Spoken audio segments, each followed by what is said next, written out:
Boa tarde a todas e a todos. Começa agora o nosso segundo encontro nossos encontros de produção, né, em cidades do interior. E na semana passada foi o nosso primeiro encontro e falei um pouquinho, né, sobre, sobre o Sistema Nacional de Cultura e falei também sobre a questão dos municípios se readequar e para fazer o seu próprio sistema municipal de cultura, né? E que são aqueles balõezinhos que eu mostrei, né? O órgão gestor, o conselho de cultura, a conferência de cultura, os indicadores e por aí vai. Eu deixei um exercício, até colocar ele aqui para todo mundo lembrar. E aí, aquele que tiver à vontade para falar, pode abrir o microfone e falar um pouquinho, né? É bom que a gente se conhece. É... Deixa eu ver quem tá aqui. Então, o exercício que eu deixei para vocês era se identificar, né? Quais são os trabalhos que eu faço? Eu sou bailarino, eu sou coreógrafo, eu sou professor de capoeira, eu sou um flautista, um músico, um compositor. É, Então, o exercício era para fazer isso. O que que a gente vai fazer com esse exercício? Esse exercício ele os, vai alimentar o nosso portfólio, né? Porque ali na primeira parte do nosso portfólio a gente vai colocar o que que a gente faz. Porque eu gosto de usar sempre o exemplo do professor de capoeira, que às vezes ele esquece que o professor de capoeira ele não é só um capoeirista. Ele também é cantador. Se ele fabricar os instrumentos, ele fabrica. Ele é um luthier, um fabricador de instrumentos. Se ele escrever as próprias músicas que ele cantar, ele também é um compositor. E nisso ele já trabalha, ele também é poeta, porque as músicas elas são rimadas e, enfim, são poesias. Então é esse exercício que eu deixei para vocês, para cada um fazer essa autodescoberta. E o segundo exercício foi o Sistema Municipal de Cultura, né? Todos os municípios vão criar esses sistemas municipais de cultura. Aqueles que já têm, tá ok, né? É, mas a gente precisa lutar para que seja criado. Por exemplo, eu moro numa cidade que não tem Secretaria de Cultura, só tem uma fundação. Fundação é interessante? É, até certo ponto. Fundação não tem tanta força como uma secretaria pode ter, mas a fundação tem liberdades que talvez uma secretaria também não tem. São prós e contras, né, nessa questão de instâncias de governo. Mas eu sempre penso de que uma secretaria é sempre uma evolução. Eu acho que isso faz com que a gente possa ter direitos, como é ter o Ministério da Cultura. Então, veja, na cidade de vocês tem a secretaria? Tem, ok. E o conselho? Não tem? Vamos procurar fazer uma forma para criar. Como se cria um conselho?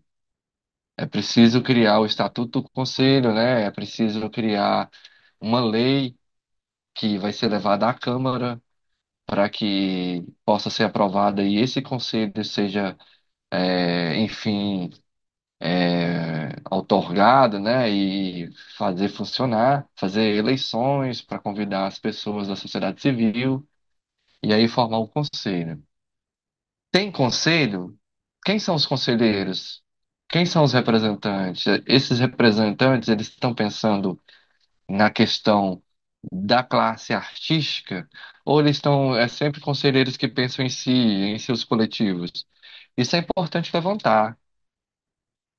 Aqui na minha cidade eu sempre luto, né, para que as informações cheguem em todas as classes artísticas, porque eu sou representante da arte cênica, né, da cidade, então é circo, teatro e dança, e mas eu estou como presidente do conselho E mesmo se eu não estivesse como presidente, eu tenho que pensar na classe artística.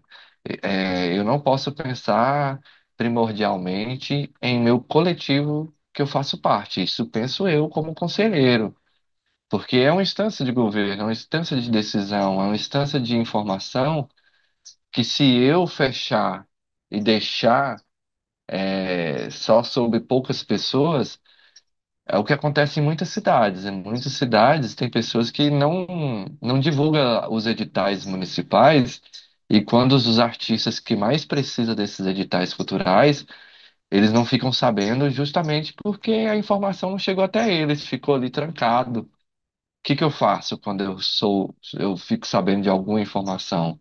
Geralmente eu vou para o Instagram, vou lá e já faço uma live e digo das novidades, para que as pessoas já possam se preparar. Então, por isso que é importante a gente saber quem é os conselheiros da minha cidade, beleza? Alguém quer se pronunciar desse exercício?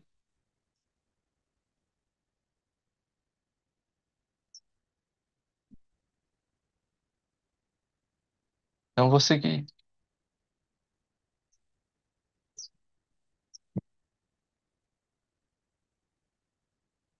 Olha, a gente tem um tabu muito importante a ser quebrado, que é sobre essa lei Rouanet. Muita gente fala, mas você não consegue uma lei Rouanet. Pois é, essa lei Rouanet aí, ela só atinge os grandes artistas, né? E aí tem várias fake news falando de nomes bem específicos. Uma hora é Anitta, outra hora é Chico Buarque, outra hora é Caetano. E aí vai colocando pessoas contra pessoas, né? Artistas contra artistas. Nós do interior contra esses grandes artistas, né? A Lei Rouanet é uma lei de incentivo fiscal. É uma lei onde as empresas, ao invés de pagar ali o imposto para o governo, essa empresa ela vai deduzir esse recurso que seria ido para o governo para um projeto cultural, assim, de forma bem grosseira, que eu estou dizendo, assim, lógico que tem suas particularidades. A Lei Rouanet tem o nome por causa desse Sérgio Paulo Rouanet. Ele faleceu em 22, né?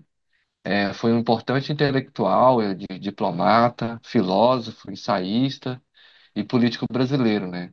Ele ficou mais conhecido por causa da lei, né? Ele foi o autor, principalmente, é o principal mecanismo de fomento à cultura no Brasil. Mas a sua trajetória é muito além disso, né? Porque de 91 e 92 ele foi secretário nacional da Cultura durante o governo Fernando Collor, que foi o período que ele criou a lei, né? A Lei de Incentivo à Cultura, a mais conhecida como Lei Rouanet, e que estabeleceu um sistema de incentivos fiscais para estimular o investimento privado, né? Ou seja, as empresas, a iniciativa Oi. privada em projetos culturais. É uma lei que, assim, até hoje é um dos maiores mecanismos que a gente tem para incentivo cultural, assim. Mas vale lembrar, gente, que quem decide esse direcionamento do recurso é o empresário.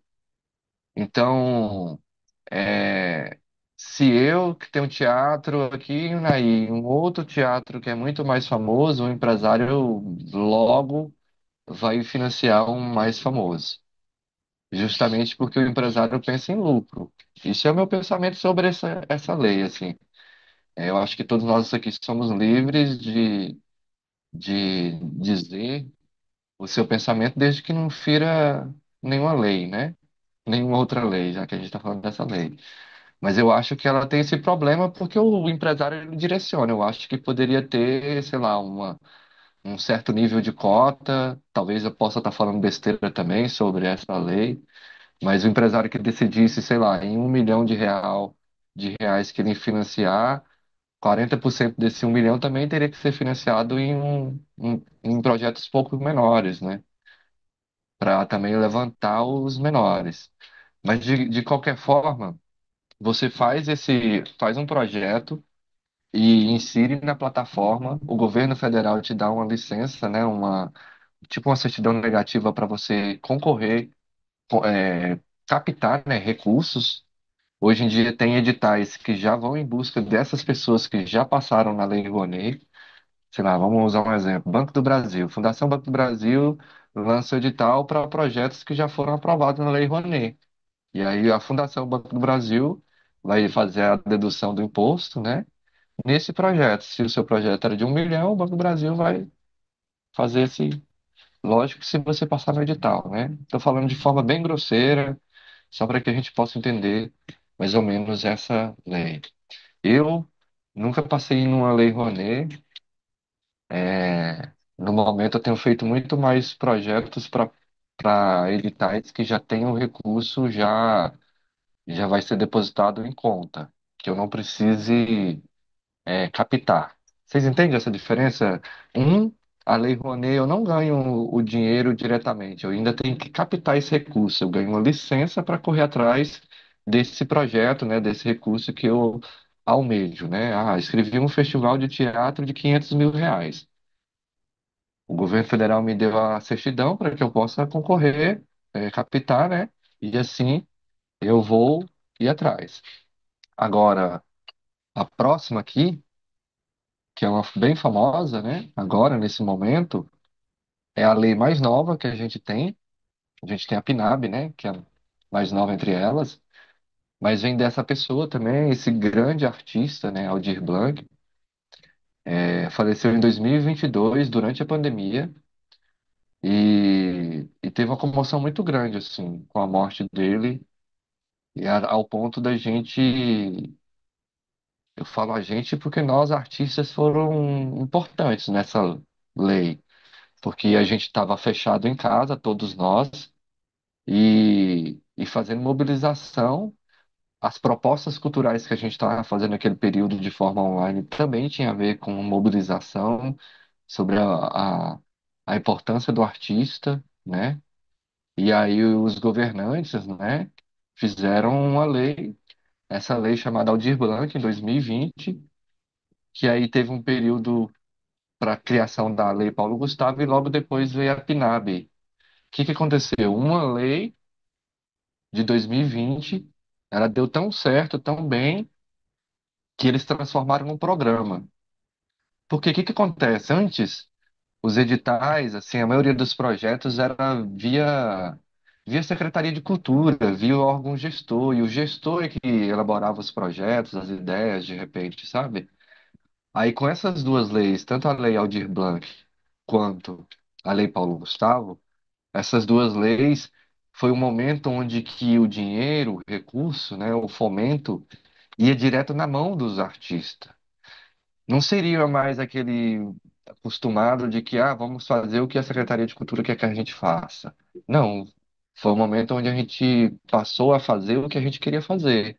Ah, se o Josimar quer fazer aí uma gravação do DVD da Samara, ele escrevia o projeto, se ele passar o recurso, cairia na conta e ele mesmo ia fazer a execução desse produto. Ele ia gravar, contratar quem ia gravar, editar e tudo mais.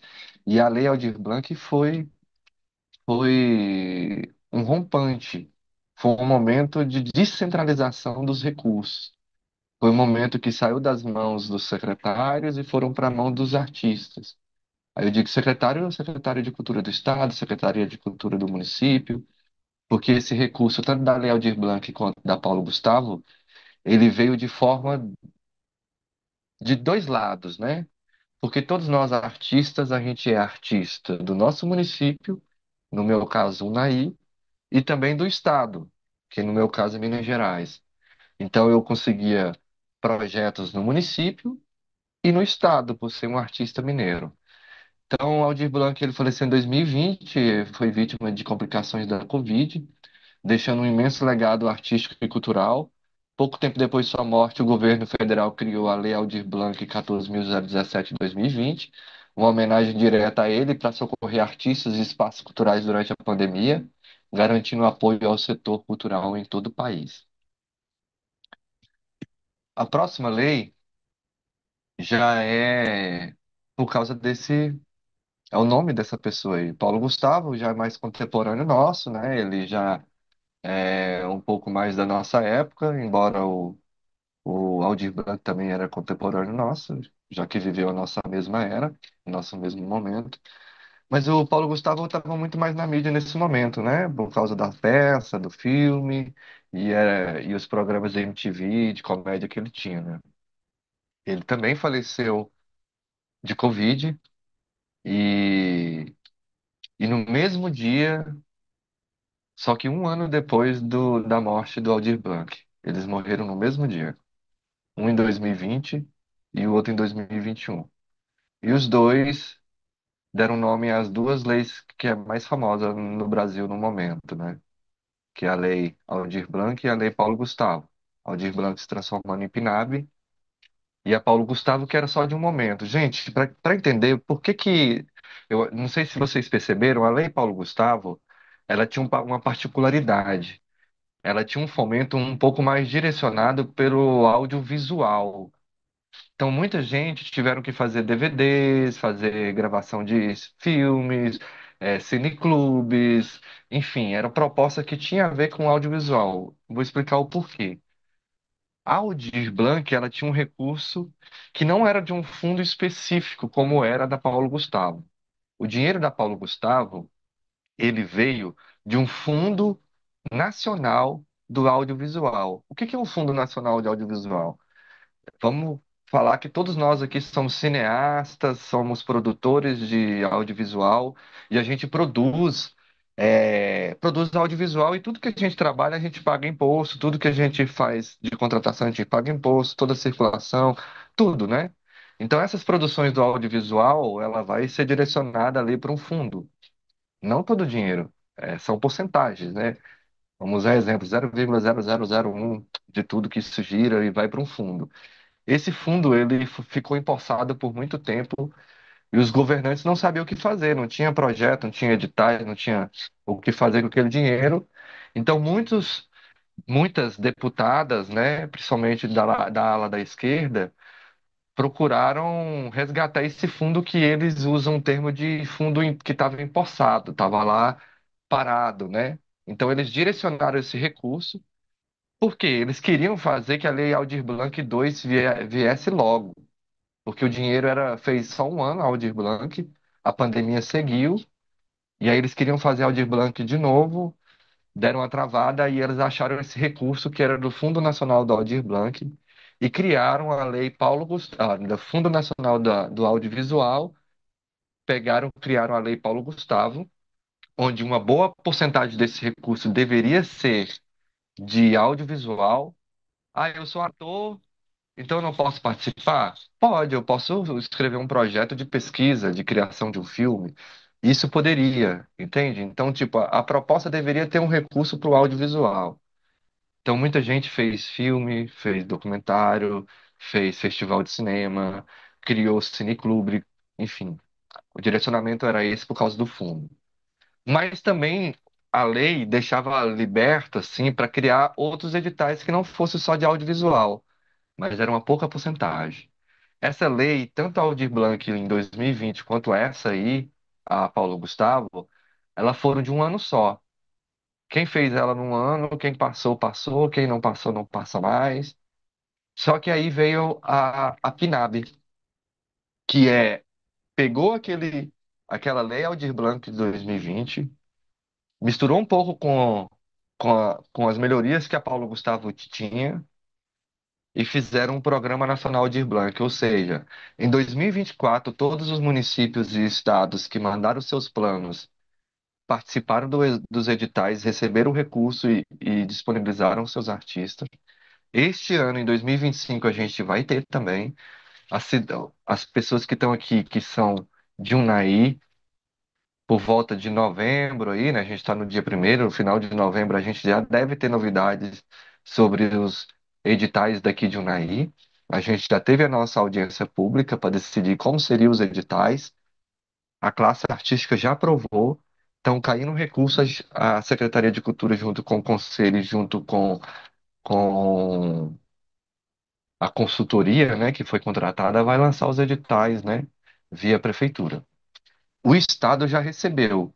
Eu vi a mensagem que no final de outubro todos os estados já teria recebido o recurso. Então, todos vocês lembram das dicas que eu falei semana passada? Acessar o site da Secretaria de Cultura do seu estado, acessar o site da Prefeitura da sua cidade, acessar o site do MINC, acessar o Prozas. São hábitos que a gente vai criando e a gente não vai perder essa oportunidade. Por enquanto, eu só falei um pouco bem superficial sobre a Lei Rouanet, sobre a Lei Aldir Blanc e sobre a Paulo Gustavo. O que que a gente vai fazer? É, logo depois a gente vai entrar na parte de como eu escrevo o nosso projeto, né? Mas aí a gente vai ter um edital qualquer que eu possa pegar aqui no site para a gente já começar a identificar quais são as primeiras partes, quais são as principais partes que eu tenho que ficar atento num edital cultural, para que a gente possa inscrever um projeto assertivo, beleza? Mas antes disso, eu queria que vocês, uma outra dica. Quem aqui ainda não tem assinatura no GovBR? Quer clicar no Google ali, GovBR. É uma assinatura que você pode assinar documentos de forma online. Tem muitos aplicativos e programas do governo que você acessa por ele. Enfim, é uma assinatura online que você tem chancela do governo federal, assim. E eu queria que vocês fizessem essas assinaturas, quem não tem.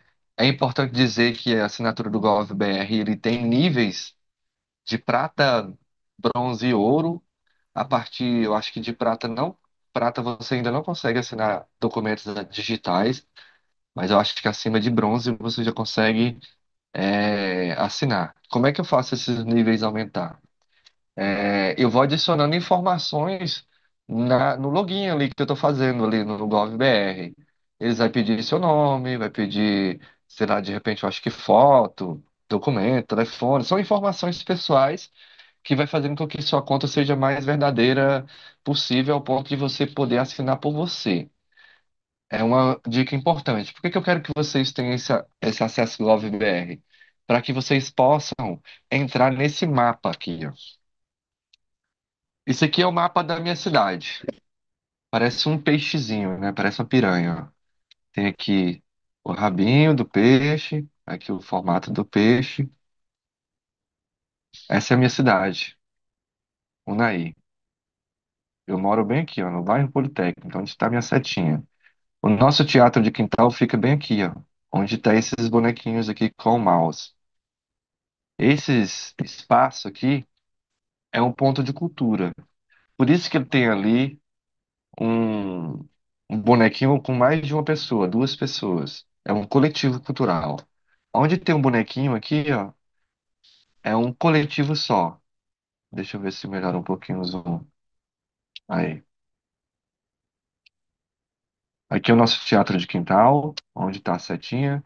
Aqui é um artista, possivelmente é o César Júnior. Aqui é um espaço cultural. Aqui é uma pessoa. O que é isso aqui? Isso é um mapa onde todo mundo sabe. Por exemplo, eu sou um produtor cultural, estou em Paracatu, Minas Gerais, e eu quero descobrir quais são os coletivos culturais que eu possa fazer um trabalho com eles. Aí eu vou no mapa, nesse mapa tem o nome, tem o contato, tem tudo. Por isso que eu quero que vocês criem, aqueles que não criou, criem a sua assinatura GovBR, porque para acessar esse mapa tem que entrar pelo GovBR. E aí você consegue ver os espaços culturais que existem nas cidades, você consegue ver os artistas solos que tem, qual é a arte que ele trabalha, beleza? Sigamos.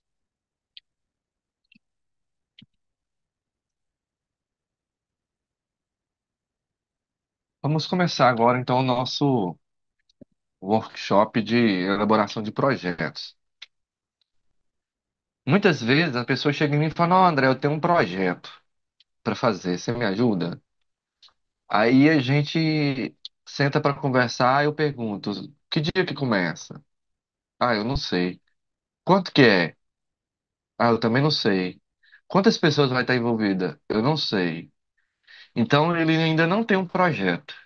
Ele tem uma ideia. O projeto. ele é um pouquinho mais complexo. Ele tem muito mais informação. Um projeto cultural, ele se explica sozinho sem você estar presente.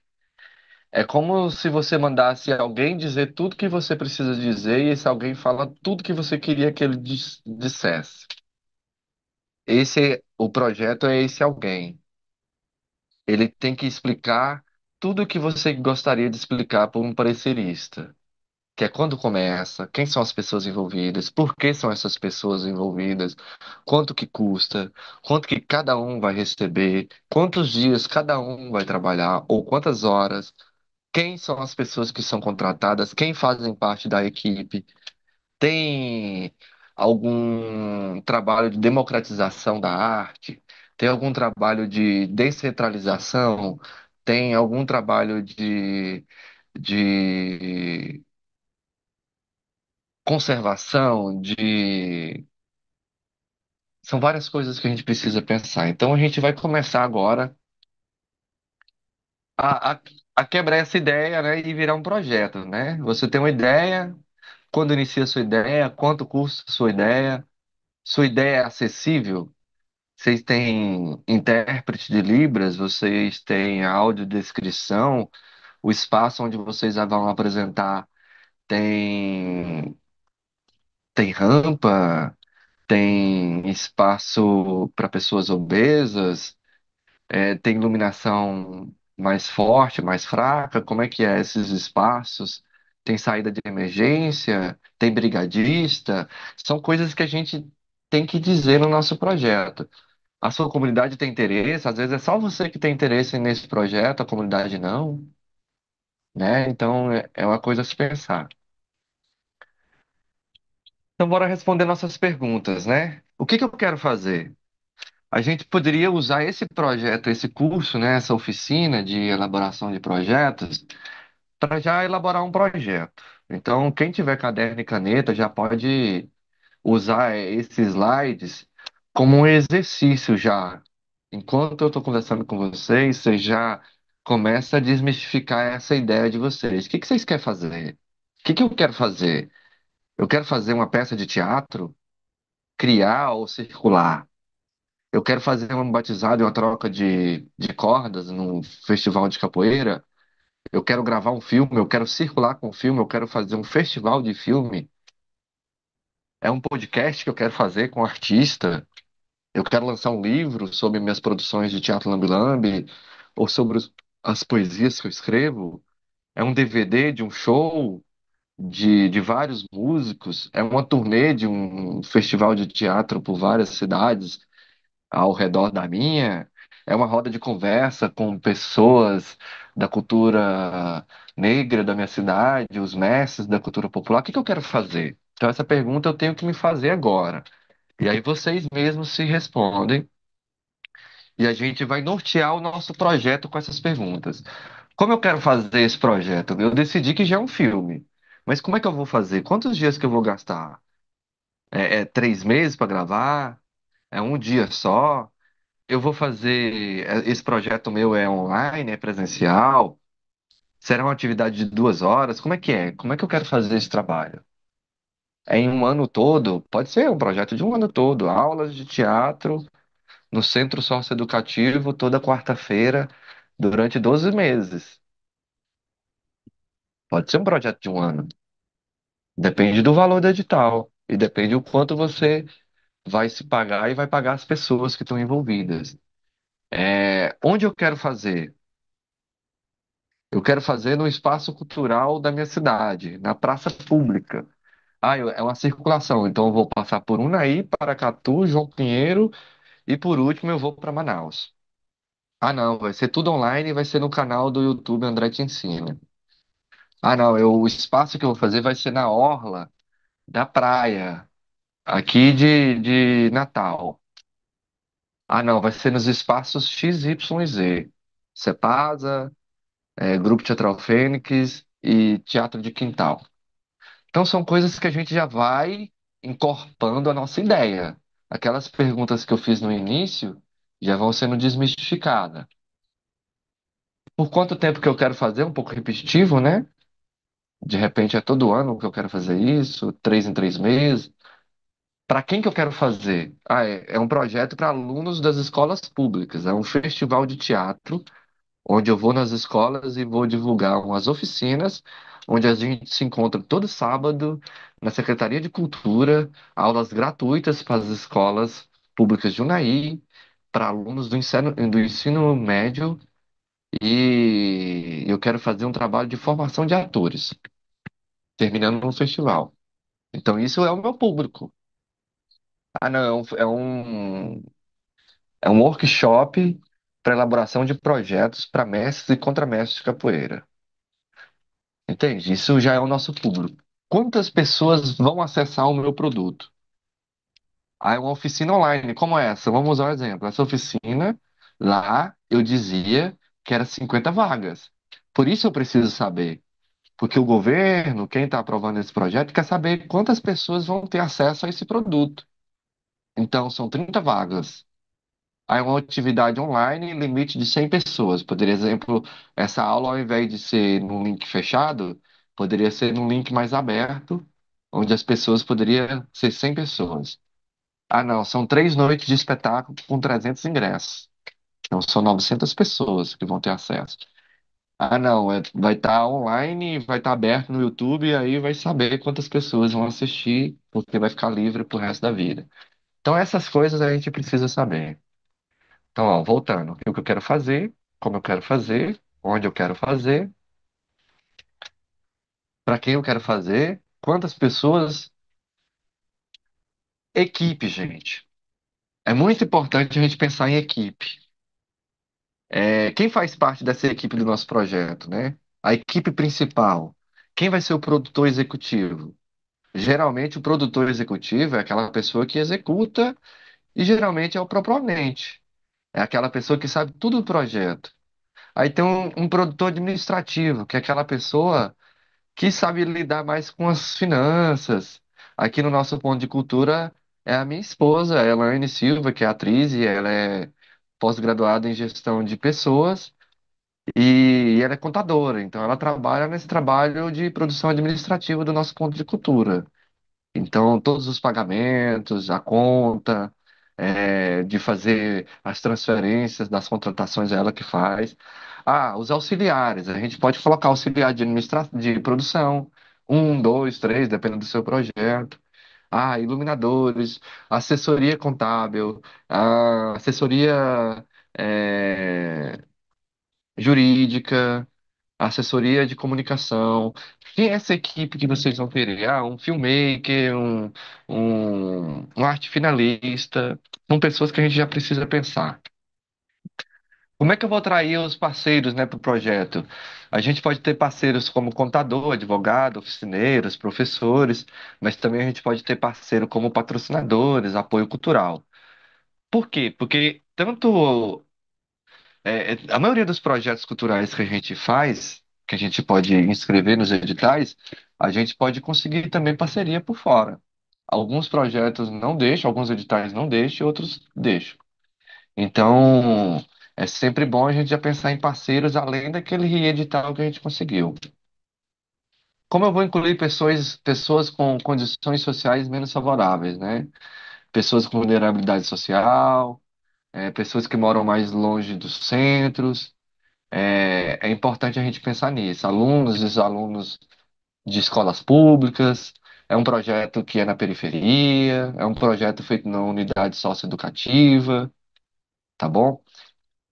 O nosso tempo do primeiro tempo agora está acabando agora. Eu vou interromper agora, falta só mais um slide para a gente já começar o nosso exercício. E a gente volta daqui a pouquinho. Vou mandar o link lá no grupo, beleza? Beleza. Já voltamos. Até já. Vou gravar.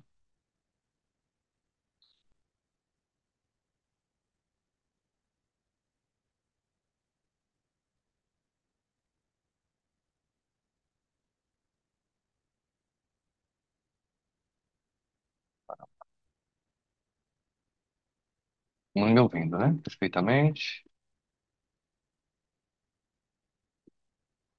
Sim, estou.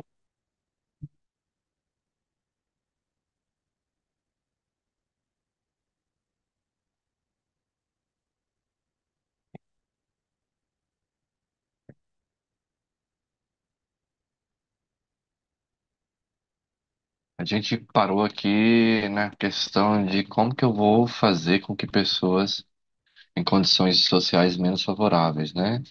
Pessoas em vulnerabilidade social, escolas públicas, projetos na periferia, sei lá, um trabalho num quilombo, uma aldeia indígena. São projetos que fazem com que pessoas que não têm tanto acesso aos direitos, né? Aos direitos públicos, no caso a cultura, possa ter acesso com o seu projeto. É, próximo, contrapartida, galera. Toda vez que a gente falar sobre contrapartida, a gente pensa numa. Porque às vezes a pessoa pode pensar que a contrapartida, o próprio projeto já é uma contrapartida. Mas essa palavra contrapartida em editais culturais, ela tem ela é bem específica. Por exemplo, suponha que todos nós aqui vamos concorrer a uma vaga num edital só. E só eu ganhei.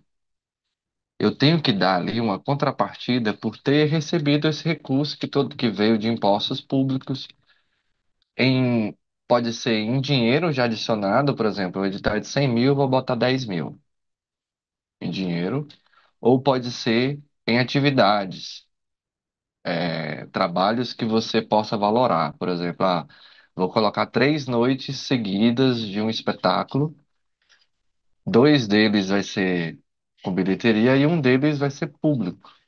Porque são 100 ingressos, o valor de R$ 20, R$ 50, não sei o quê, e que vai dar um valor de contrapartida. Ah, não, eu vou fazer uma gravação de todo o processo criativo e vou transformar isso em um vídeo, um filme. E aí a contrapartida vai ser as horas de gravação, as horas de edição, tudo isso. Então é uma coisa que você pode colocar como trabalho. Ah, não, eu vou. O projeto foi uma roda de conversa com artistas da dança da minha cidade. Então a gente vai se reunir, a gente vai falar sobre a nossa arte, como viver da dança, se conhecer, falar de projetos, enfim, falar de pessoas que ensinou e que ensinam dança na cidade, ou sei lá, de repente lançar uma noite de filme de dança, alguma coisa nesse sentido. O projeto custa caro ou André, barato? Na área da cultura é meio estranho falar o que que é caro, o que é barato, né? Muitas vezes o nosso salário, ele...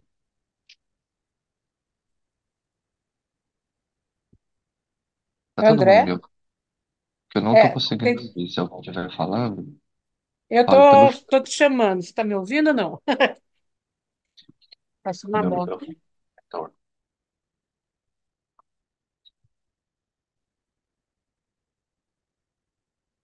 Tá ok aí, gente? Só me fala um sim aí, só pra eu seguir. André, tá falhando. Não sei se é no meu, na minha internet. Você tá me ouvindo? Deixa- Olha lá, tá falhando, eu não tô conseguindo. Tem hora que some tua voz. Tem hora que some? É, não Voltou? sei se é só no meu. Não, de repente é o meu mesmo, porque eu não tava sem ouvir vocês, mas agora a Tânia disse que tá É. normal. Eu queria Então te você... perguntar uma coisa, André. Tá. É, posso agora ou você prefere fazer tudo, depois eu volto? Esse é o último slide, pode já fazer, já que o slide tá aberto aí. Tá. Você falou da contrapartida. A contrapartida, ela é como se fosse uma coisa que eu não cobro, é uma coisa que é como se eu fizesse aquilo para compensar o que eu recebi, é isso? Exato, exato. Por exemplo, o projeto foi pago por um dinheiro público, R$ 10.000, mas como contrapartida, o edital pedia que eu botasse 10% do valor que eu recebi, ou seja, alguma coisa no valor de R$ 1.000. Esses R$ 1.000, você tem que valorar. O que que é valorar? Botar valor, né, naquela atividade. Ah, é uma roda de conversa? Então, quem são as pessoas que vai puxar essa conversa? Quem que é o mediador? Quem são os convidados? O que que vocês vão gastar? Vai ter lanche? Vai ter isso? Tudo isso tem que ser precificado para na tabela, geralmente você adiciona a contrapartida, você já coloca. Ah, não, a contrapartida vai ser espetáculos de dança. E aí o espaço onde eu apresento tem 50 cadeiras para assistir. O valor do ingresso é R$ 50. Então, essas 50 cadeiras vezes R$ 50 vai dar um valor X de contrapartida, porque aquela noite ela é gratuita, entende? Ou você pode colocar todas as noites 10% do valor, vai ter uma lista para que você direcione. Eu, por exemplo, faço com a comunidade surda daqui da minha cidade. E aí tem uma noite que eles vão. E aí tem intérprete, eles não pagam ingresso, então tudo isso entra também como contrapartida também, sabe? Entendi, entendi, André. Obrigada. É, então, o que que a gente pode falar sobre a questão de valor, de serviços? O que que acontece muitas das vezes nos nossos projetos? Às vezes a gente escreve um projeto para um edital, vamos usar o Fundo Estadual de Cultura aqui da minha cidade, daqui no meu estado. R$ 80.000 para fazer um festival. Beleza, em R$ 80.000, quanto que você vai pagar? Essas tabelas, esses valores, é você que coloca, é você que estipula. Quem faz o projeto é você que valora, você que coloca o valor na sua atividade. Mas é lógico que tem algumas tabelas de sindicato, de que diz quais são os valores de tabela de um profissional do teatro. Ah, eu vou ser diretor de câmera, tem lá um valor. Lógico que esses valores são altíssimos, são valores direcionados para grandes centros, né? É o que a gente almeja receber. Às vezes o edital não vai deixar, porque, sei lá, supõe que lá na tabela o valor de um diretor de filme é R$ 20.000. Mas e aí o edital é de 40? Vocês acham que o governo vai deixar passar um projeto dessa natureza? Assim, tipo, que 50% do valor vai para a mão de uma só pessoa? Então, o que que acontece com a nossa arte? Ela oscila o preço. Às vezes a gente faz uma apresentação de R$ 200, outra hora a gente faz uma apresentação de 2.000. Estou usando exemplos, tá, gente? Cada cidade, cada artista tem seu preço. Às vezes tem um artista de teatro que vale, que o valor dele é tanto, e tem outro que é X tanto. Vamos usar o exemplo do sertanejo. Contratar um artista aqui da minha cidade, o cachê é quanto? Quanto que é para trazer o Gustavo Lima aqui? Entende? Então, tipo assim, esses valores depende de quem são os envolvidos, a importância dessa pessoa. Por exemplo, quanto que eu pagaria para Denise vir à minha cidade, que é a criadora do Teatro Lambi. Essa é uma pessoa que tem uma certa importância. Então, o valor dessa pessoa tem que ser pensado pelo proponente, pela pessoa que está fazendo a planilha. É, Tem edital que deixa vocês pagar passagem. Por exemplo, vamos escrever um projeto aí, João Paulo e eu, na PNAB de Parnamirim, onde ele vai fazer uma residência artística aqui na Minas Gerais, e a gente vai fazer uma residência e vamos criar duas casas de espetáculos juntas. E aí ele vai criar a dele, eu vou criar a minha, e nós juntos ali vamos fazer uma circulação. Então tem edital que deixa pagar a passagem, a hospedagem, a alimentação, as diárias que você está ficando ali, porque você está pesquisando. Além de estar aprendendo, você está pesquisando, você é um pesquisador daquela área, então o governo está te financiando para trazer algo novo. Eu fico pensando assim, sabe? É como se fosse os incentivos que você faz na ciência, né? Você dá recurso para que essa pessoa possa pesquisar, material para que ele possa utilizar, e assim sair novas tecnologias, novas formações, novas linguagens. Então, eu acho que a gente tem que ficar muito atento sobre o que que esse projeto ele está arcando, né? Ah, o edital deixa pagar a hospedagem? Não. Então eu vou ter que conseguir um parceiro por fora. Ou eu já tenho que colocar no orçamento externo, né? De que eu vou ter que arrumar aí um hotel, um Airbnb, ou de repente essa pessoa, a pessoa mais simples, ela fica na minha casa mesmo. Como eu fui para o Rio Grande do Norte, eu sou uma pessoa simples, eu não gosto de ficar em hotel, não. É sério. Eu ia sem falsa modéstia, velho, porque eu acho hotel frio, eu acho hotel. Eu gosto de calor humano, eu gosto de experiências, eu gosto de vivências, então eu vou para casa das pessoas mesmo.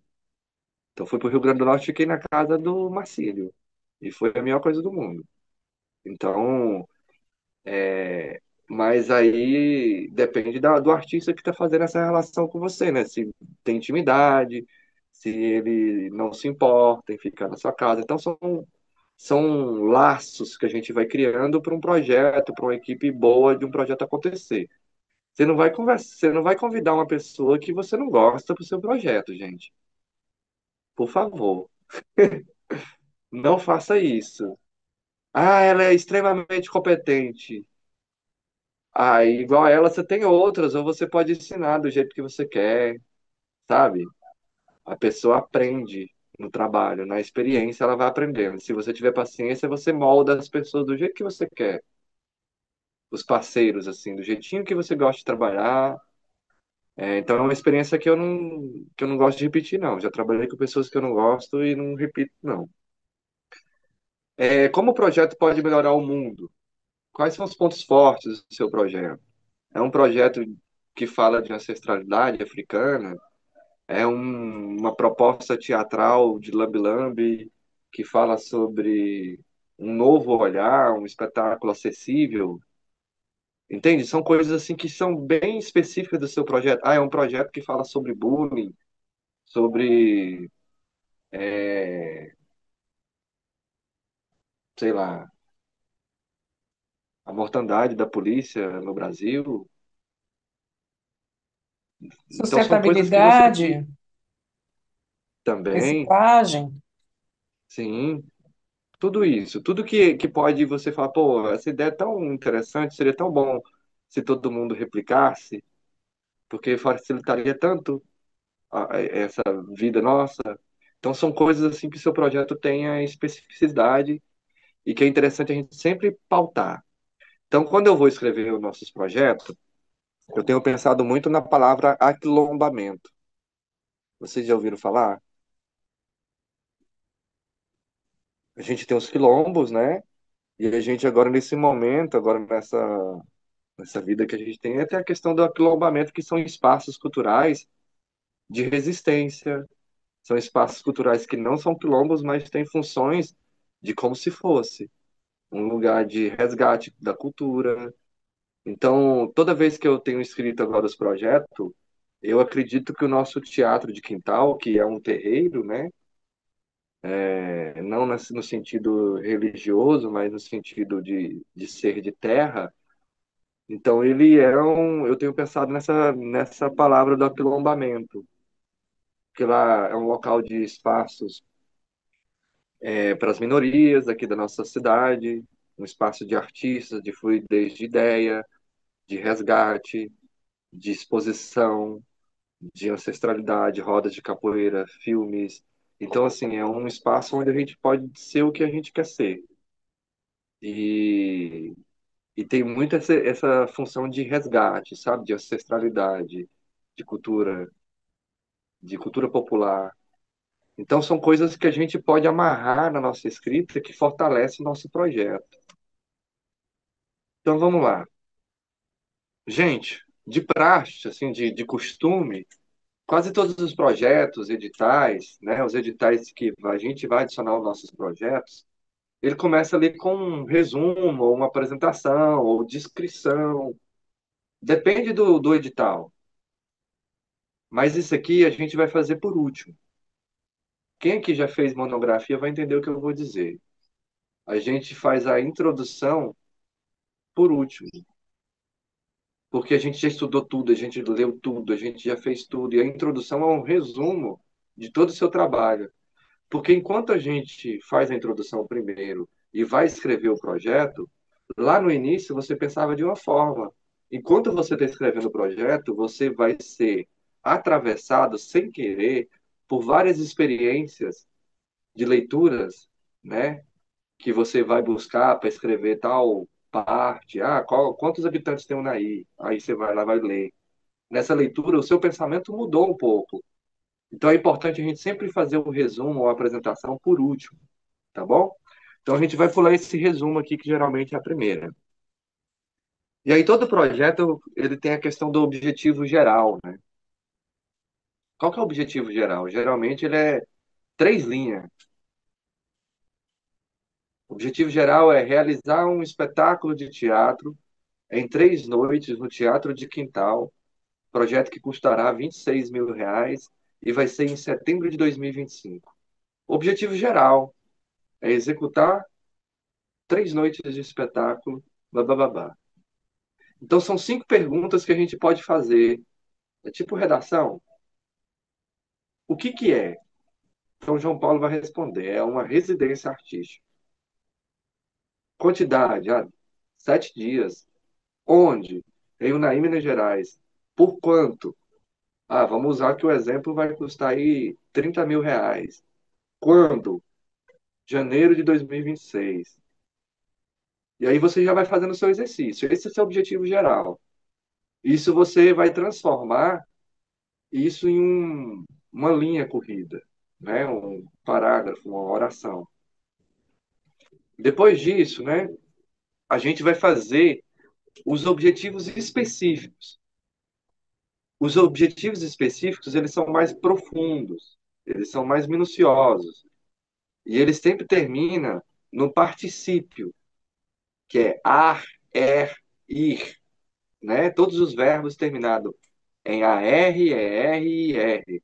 Ou seja, realizar uma residência artística, oferecer oficinas, oferecer apresentações de teatro lambe-lambe em 3 praças de Unai, atender alunos das escolas públicas com 1 hora de apresentação de teatro lambe-lambe, ofertar uma roda de conversa, fortalecer o vínculo entre Rio Grande do Norte e Unai. Tudo isso são objetivos específicos. Formar a plateia de teatro lambe-lambe no Rio Grande do Norte. Então, são objetivos específicos, gente. Todas essas coisas que você parece que está dentro da ação, né? Por isso se chama particípio, né? Eu estou participando, estou realizando. É agora, não realizando no gerúndio, né? Estou dentro, né? Realizar, fazer, atender, ofertar, empreender, incentivar. Todas essas frases que começam nesse tipo de verbo. Então, o seu projeto vai ser isso: ofertar 3 noites de cinema, oferecer oficinas para mulheres, enfim. E aí a gente começa com. Então, só voltando. Primeiro, o resumo, a apresentação, que a gente ainda não vai fazer. Segundo, objetivo geral, né? Terceiro, objetivos específicos, que tem a ver com o objetivo geral, né? Todos os objetivos específicos vai estar entrelaçado com a ação que você vai fazer. A residência artística, João Paulo, vou usar o exemplo aí que a gente tem conversado, ela ela vai direcionar os objetivos específicos. Então, tudo que você vai dizer lá tem a ver com a sua residência, com a sua apresentação. Deixa eu só olhar o chat aqui, se está com algum problema, que está normal, está falhando um pouquinho, enfim. Justificativa.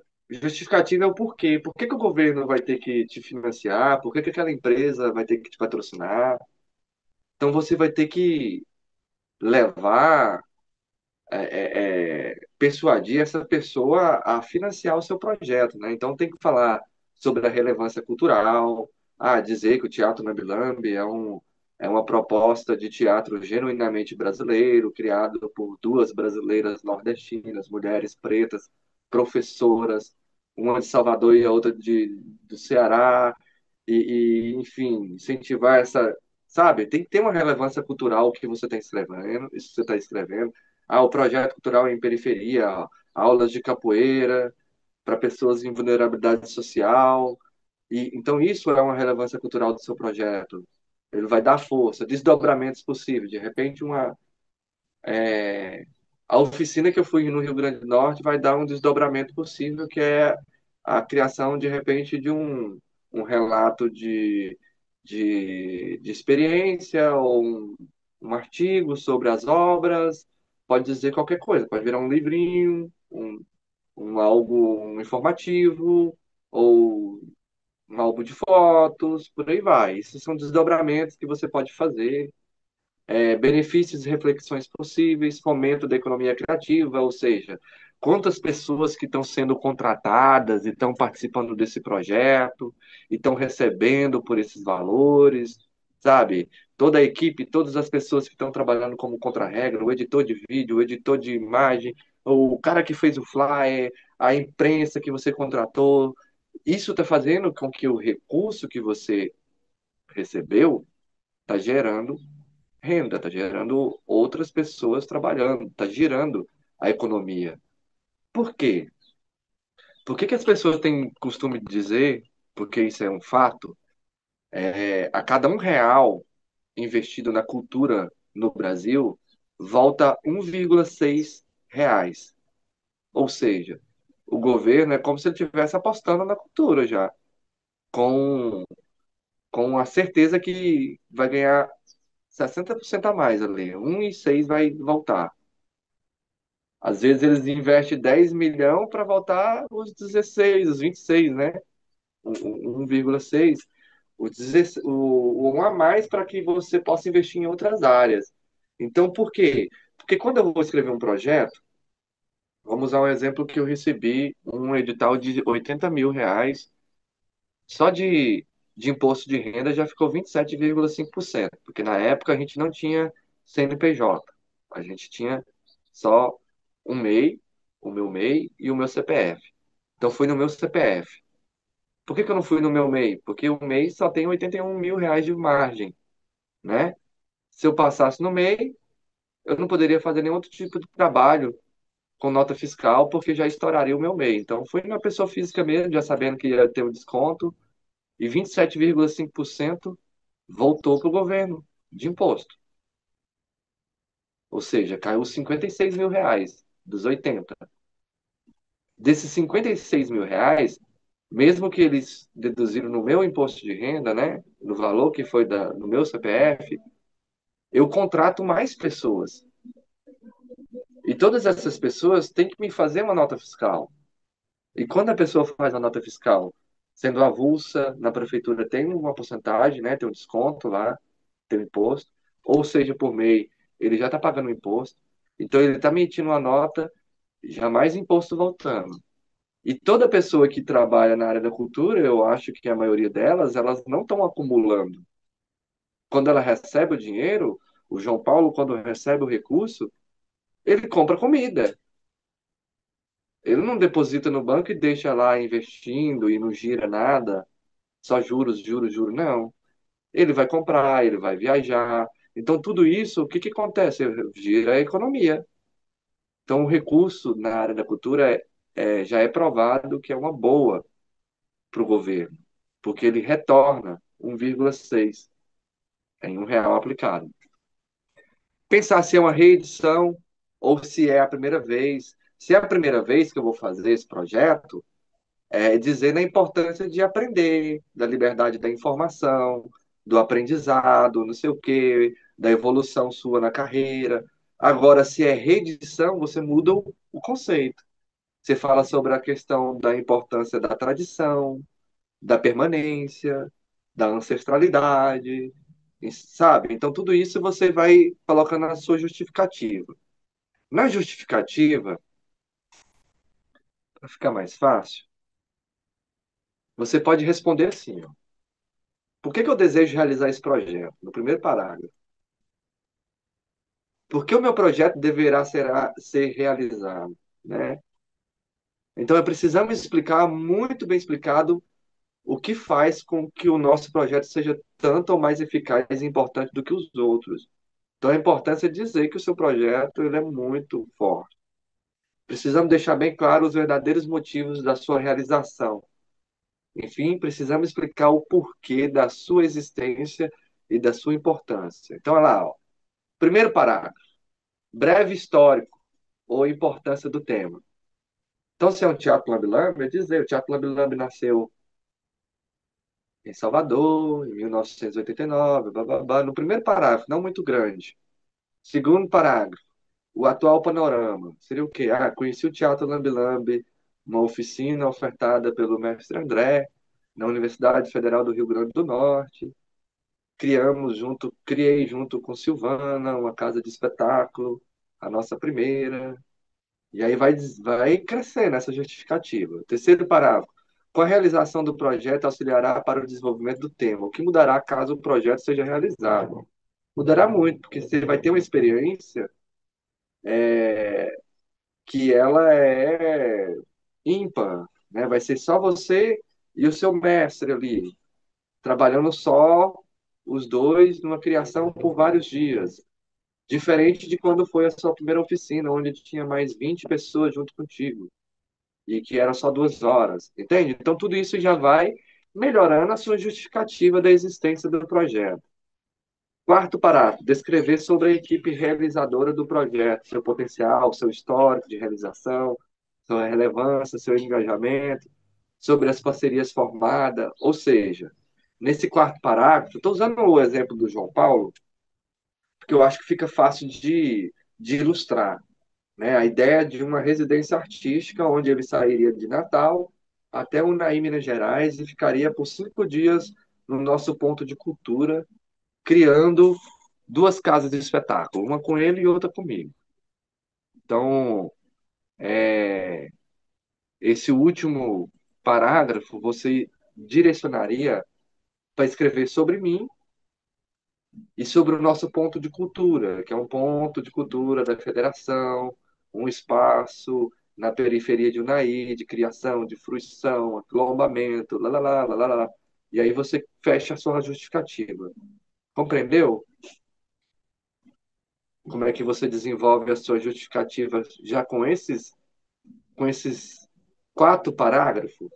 Breve histórico e a importância do tema, atual panorama, como a realização do projeto vai auxiliar no seu tema, né? Se vai mudar a sua vida, né? Descrever sobre a equipe realizadora do projeto, né? Quem são essas pessoas?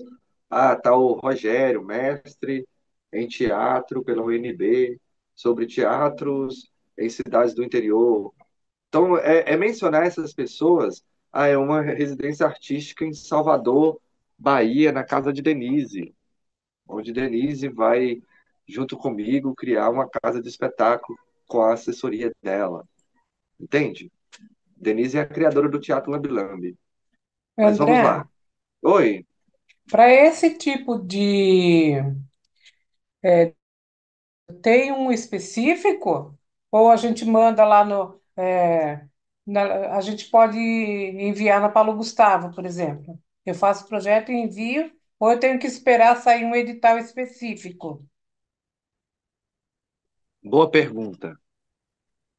É o seguinte, gente, a gente tem vários editais, são diferentes.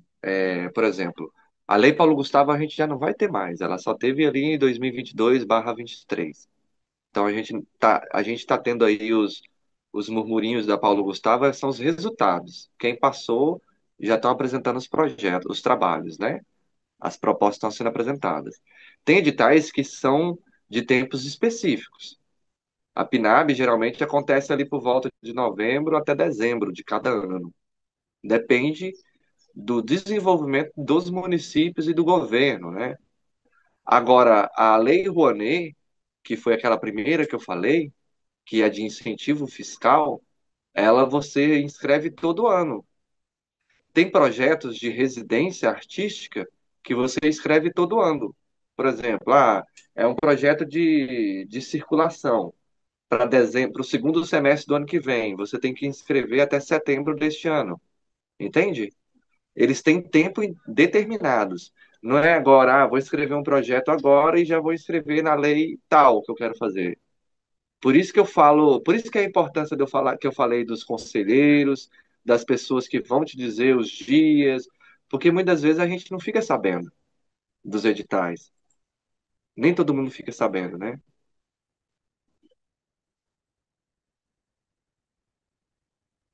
Beleza? Entendi, obrigada. Nada. Justificativa, né? Tranquilo com a justificativa? Vamos para a próxima.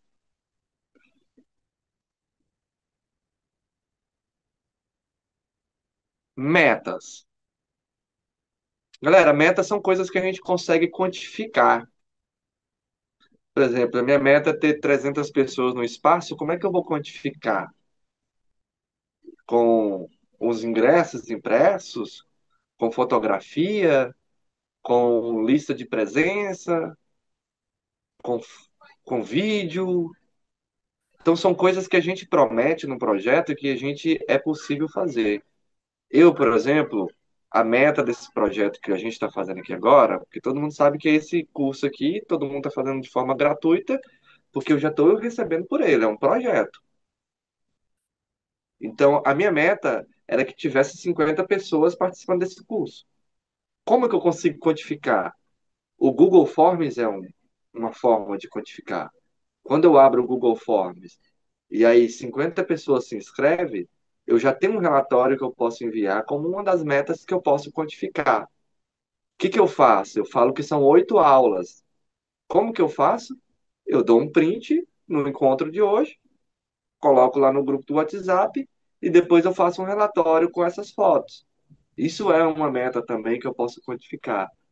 Então, metas são coisas que eu posso fazer nível de desempenho do nosso projeto, que eu posso alcançar. Boa tarde, licença. Tá me ouvindo? Estou perfeitamente. Posso já colocar aí uma dúvida nessas metas?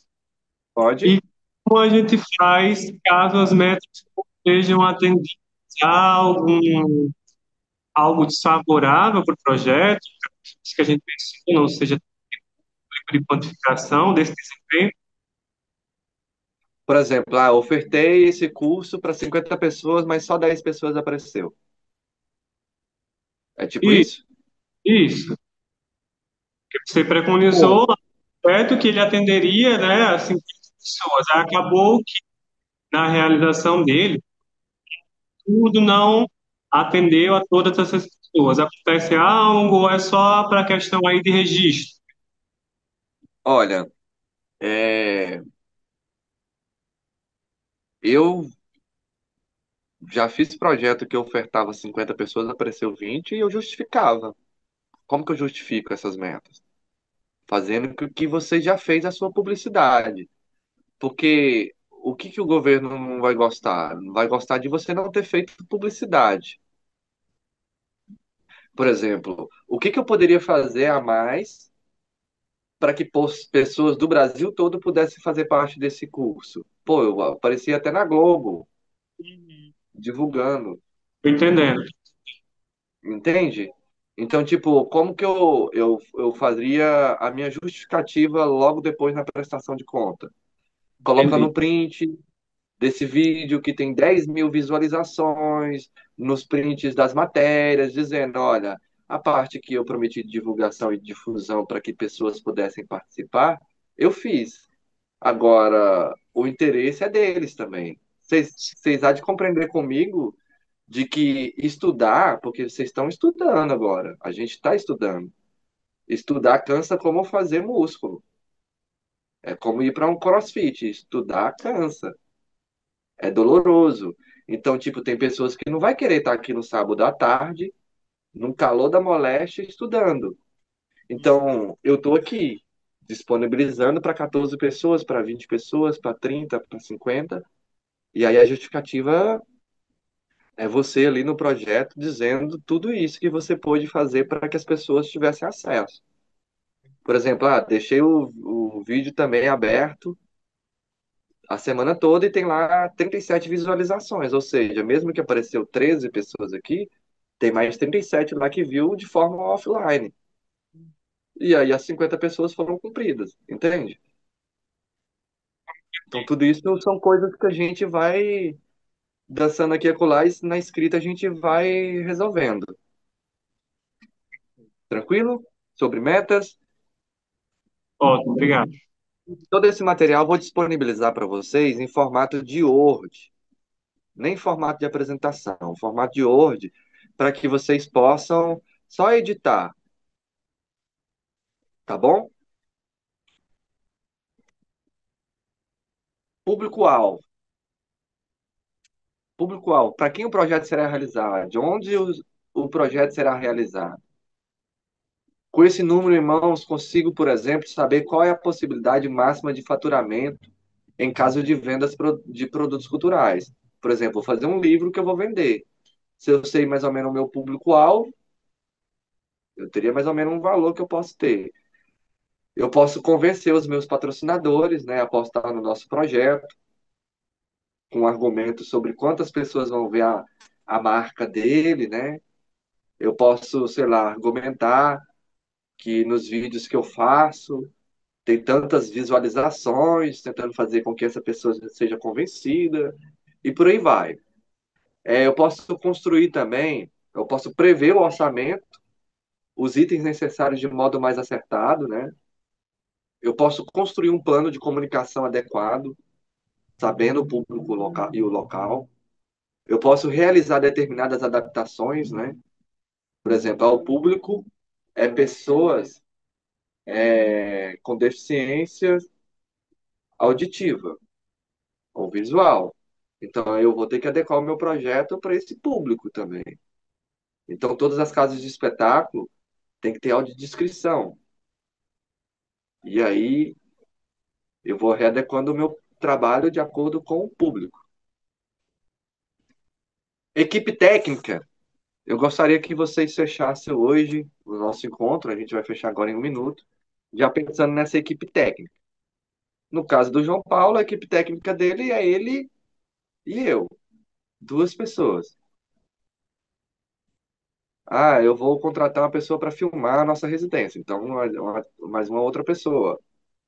Ah, e aí você vai pensando.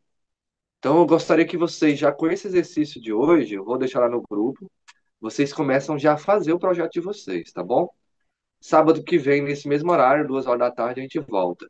Convidar vocês a participar do nosso festival de teatro Lambi Lambi, que vai acontecer hoje às 5 horas no nosso canal André Te Ensina. Tem várias casas de espetáculos de pessoas que estão aqui no curso com a gente, tá bom? Inclusive as minhas. Um abraço, gente, e até sábado que vem. Beijo! Boa tarde, tchau, tchau. Tchau.